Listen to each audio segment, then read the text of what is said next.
ambulance. What's the location of your emergency? Yes, I'm on a property at Moorama. It's Cantor Park, and we're in desperate need of an ambulance. When Robin Nielsen received a frantic call for help, she grabbed a medical kit, called the Royal Flying Doctor Service and drove 15 kilometres to her neighbour's property.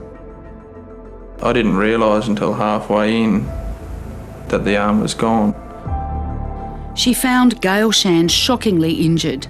The post hole digger had torn her right arm off and her left was badly damaged. I had to locate the main offending blood vessels and pinch them off with my hands, because the one thing the Flying Doctor kit didn't have in it was,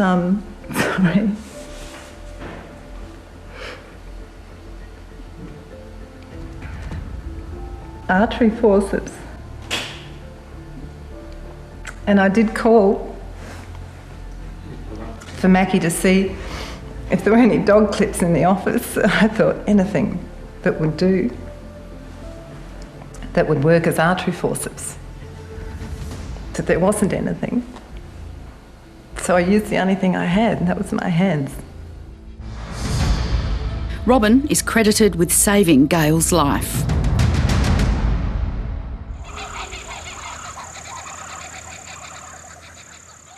It affected her deeply for a long time after she suffered from post-traumatic stress disorder.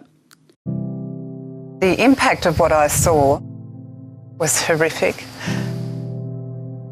But she's overcome her demons to become a Queensland safety ambassador.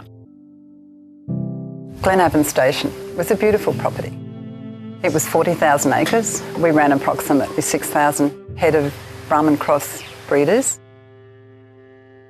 In a safe work video, she implores farmers to make their home and workplace safer.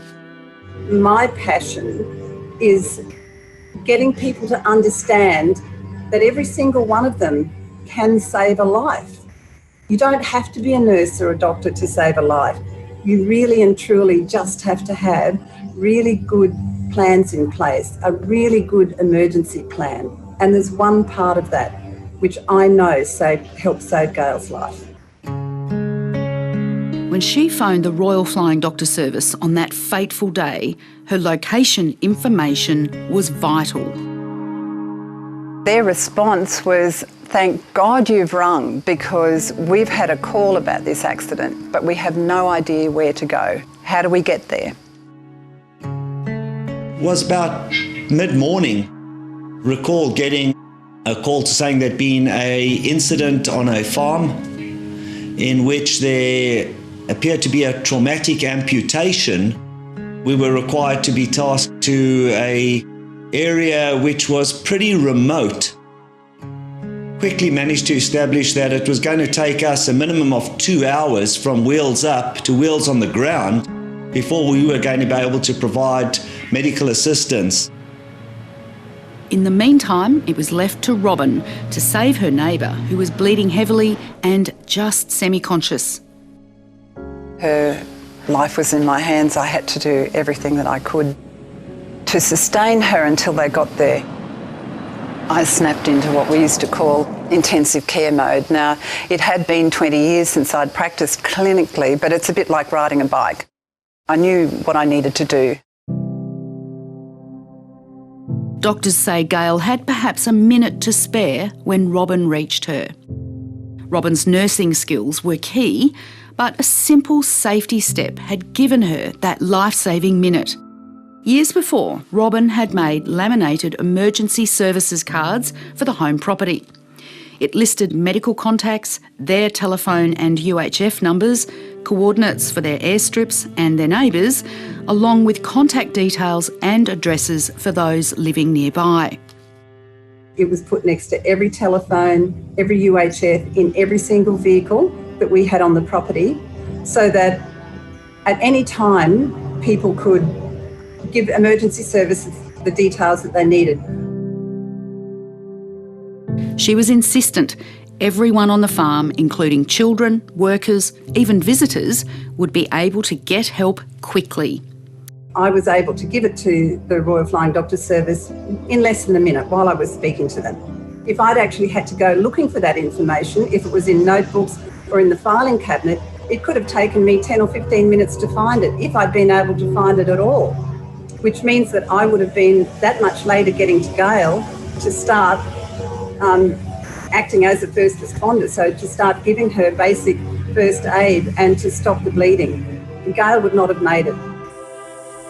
With the coordinates she'd given the RFDS for the Shanns airstrip, they could determine it wasn't long enough for their plane.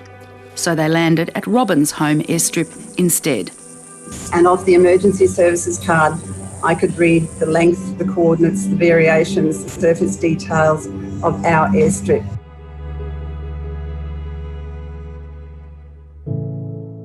Robin hopes farmers who watch her video will make simple, life-saving changes, preparing emergency cards and ensuring everyone on farm has first aid training and are so practised it's second nature. She believes too many farmers don't prioritise farm safety, falling into the "she'll be right, love" category. For them, she poses a brutal question. My question to you is, if you're not prepared to be a first responder in a critical situation, then whose life are you prepared to sacrifice?